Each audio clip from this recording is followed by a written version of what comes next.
bucket of transmission fluid.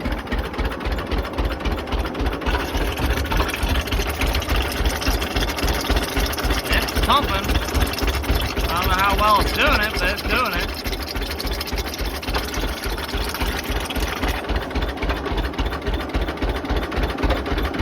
So, I don't think that's the problem.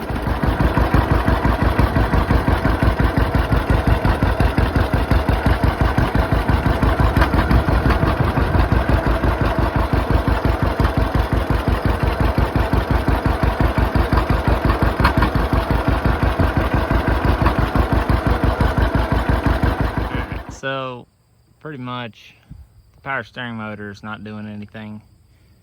I can't decide whether I think it's the pump doesn't have the pressure, or if this thing's not doing its job anymore. I don't know what the deal is.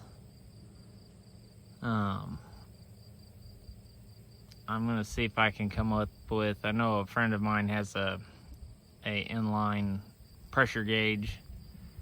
So I have to probably wait and get a hold of him and see if I can borrow his gauge and tee it in on the pressure side and see if we have any pressure or not.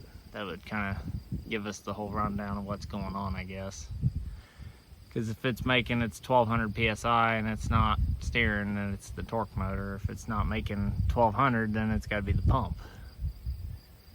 So we're kind of on hold there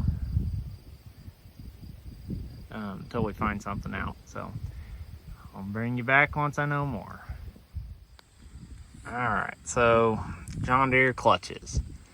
These are a breakover center multi-disc clutch. You can see we got a clutch lining here, and there's another one in there.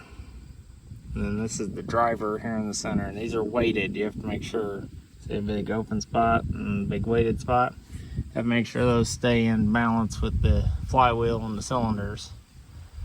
But this clutch doesn't really snap in to my liking. I mean, it's there, but it doesn't really snap in on the in. It does on the out, and it works okay. I swear I felt it slip a few times, but what we're gonna do is we're gonna tighten this down a little bit. So you take these pins out, or the cotter pins out, and then you tighten each of these nuts a little bit. We're not gonna go crazy because I don't know a whole lot about these. But we're gonna give her a little bit extra and see if it snaps in a little better. I don't know how much the camera is gonna pick this up, but on audio, but you can hear it. It's a much snappier.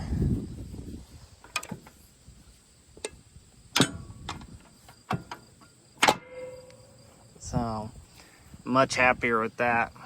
That was turning each one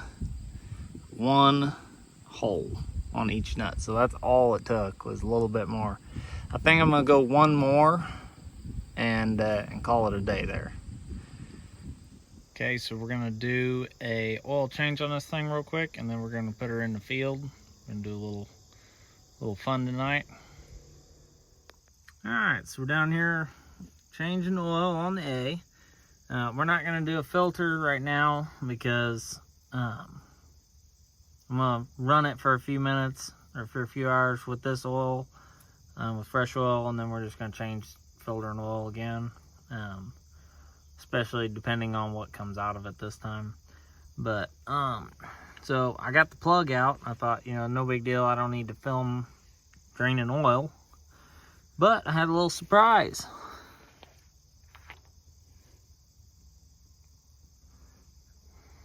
There's a bunch of dirt in the plug, but when I stick my finger up in there, there's just a bunch of dirt. I know it has oil in it because A, it has oil pressure, and B, I checked the oil with the pitcock on the side of the block and it had oil in it. It was old and black looking, but still had some viscosity to it. So let's see here. I don't know if I caught that on film or not.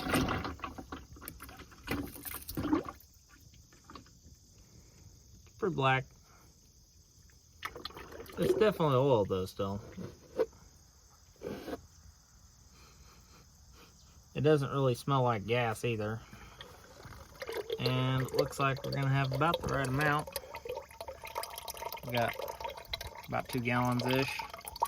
I don't know how much this one's supposed to hold, but I know it's usually 2-3 gallons. You can see the kind of stuff that was in that was keeping the oil from coming out. You can see it's just kind of real thick.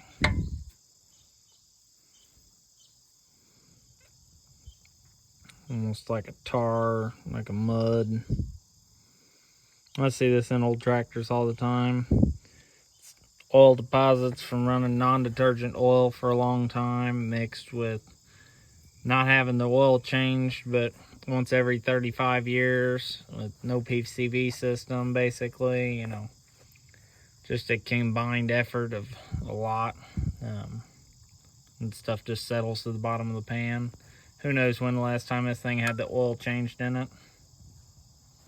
So, all right, we're gonna put some oil back in her and go from there. So you put your oil in here and you back this screw way out. Don't back it out till it falls out, but real far, and it'll run out of this drip hole here, unless of course you magically have a dipstick. I mean, some of them do have dipsticks. They were added later on. So you pour the oil in and it'll fill up until once it reaches the level of this, and then it runs out, and that's how you know it's full.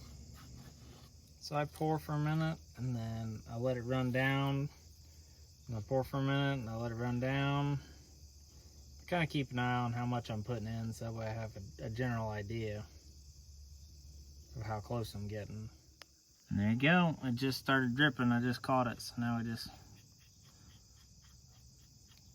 run that in, get a wrench, tighten her down, and that'll be it. For some reason, these things have got the male end on them. They're supposed to, at least normally I set them up at the female end. That's what everybody I've ever seen does. But they go in the back of the power troll. I'll show you what I'm talking about. Put this thing kind of in the neutral position here, and then they pop right out. So these are plugged on the end. They got a hole in them. They just go in there. Then you flip that thing up and it puts the lock pin in there. You can see they can't come out. But then you got these blanks. That's the blank down here. Whoa! Hey, by the way, that might have pressure on it. Just so you know. I thought that 3-point was down all the way. Guess not. But, well, there you go. Anyway, so these are hollow on the end. They allow the use of the rock shaft. They allow the fluid to move back and forth. But anyway, there's those two. Anyway, so this thing unthreads off of here.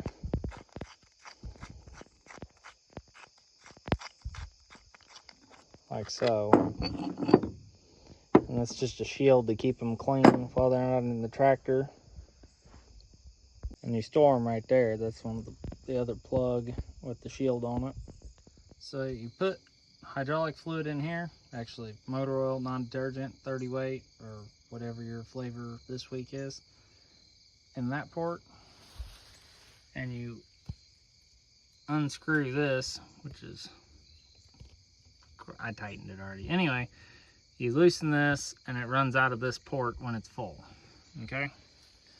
I put it in that one and it goes up and down just like it's supposed to. So I think we figured that out finally. It took me a minute to figure out why it wouldn't go up. Then I checked the fluid. These things are notorious about leaking back into the diff. So that's probably what it's doing. But we should be in action here in just a second.